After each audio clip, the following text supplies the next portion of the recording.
Bonjour à toutes et à tous, bienvenue dans la Brève sportive. L'Olympique de Marseille effectuera une étape de son Summer Tour 2026 en Côte d'Ivoire du 15 au 18 juillet dans le cadre de son partenariat avec Sublime Côte d'Ivoire, avec en ligne de mire un match contre le champion de Ligue 2. Les Phocéens poseront leurs valises dans 5 jours à Abidjan. Dans la foulée, ils seront opposés à Yako FC le 17 juillet au stade Félix Houphouët-Boigny à 19h GMT. En levée de rideau, les amoureux ivoiriens du football auront droit à un match de gala qui opposera les membres du gouvernement aux dirigeants du club phocéen. Le programme prévoit également plusieurs temps forts, notamment une conférence de presse et une séance d'entraînement ouverte au public.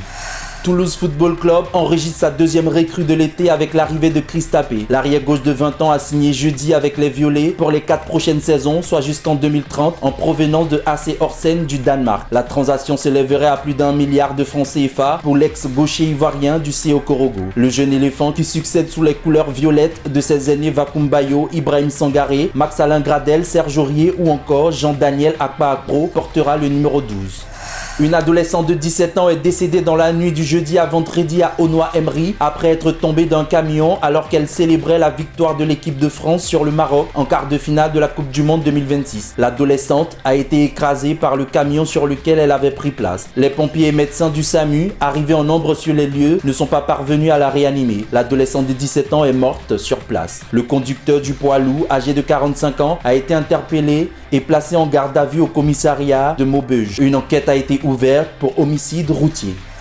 Après un mois plein de préparation en Espagne, la Côte d'Ivoire s'apprête à faire son entrée au tournoi mondial réservé aux filles de moins de 17 ans qui s'ouvre du 11 au 19 juillet 2026 à Brno, en République tchèque. Logés dans le groupe A, les Éléphantos débutent leur campagne avec les USA samedi à partir de 10h GMT. 24 heures plus tard, les Ivoiriennes affronteront la Lettonie à 17h45 et termineront par l'Australie le 14 juillet à 12h45. Comme chez les garçons, toutes les nations sont déjà qualifiées pour le prochain tour. Reste à déterminer leur rang en vue de la suite de la compétition. Invité de l'émission Des choses à dire le 26 juillet 2026, Mahama Koulibaly, ancien président de la Fédération ivoirienne de basketball et expert en marketing sportif, a partagé sa vision du développement du football local. Fort de son expérience à la tête du basketball ivoirien, il a mis en avant les leviers indispensables pour booster son économie. Il faut voir le sport qui répond à notre ADN, à notre vision et qui permet d'engager les autres sports afin qu'on puisse avoir un impact. Le sport, pour moi, est un véhicule de développement des autres secteurs d'activité. Et c'est pour cela qu'on l'appelle le média de l'émotion positive. S'appuyant sur son expérience à la tête de la Fédération ivoirienne de basketball, le CEO de l'agence Esprit d'équipe est revenu sur les fondements qui ont permis à cette discipline de franchir un cap significatif sous son mandat. Mon passage à la fédération, c'était de passer de la théorie à la pratique, c'était d'engager tout le monde, c'était d'être professionnel, avoir une gouvernance de qualité, diriger tout le monde vers un but. Il faut connaître où se trouve la clientèle, qu'est-ce que veulent les supporters, qu'est-ce que veulent les acteurs. Et quand tout ça est bien réuni et bien analysé, on arrive à offrir ce qu'il faut.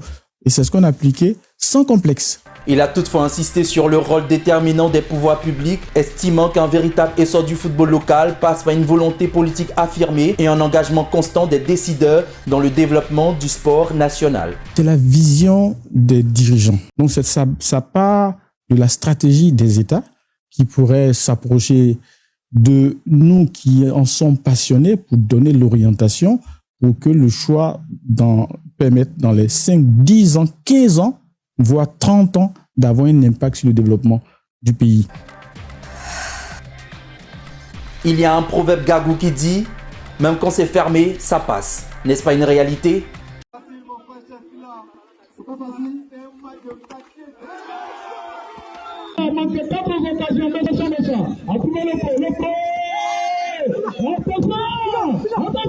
Bon week-end à vous.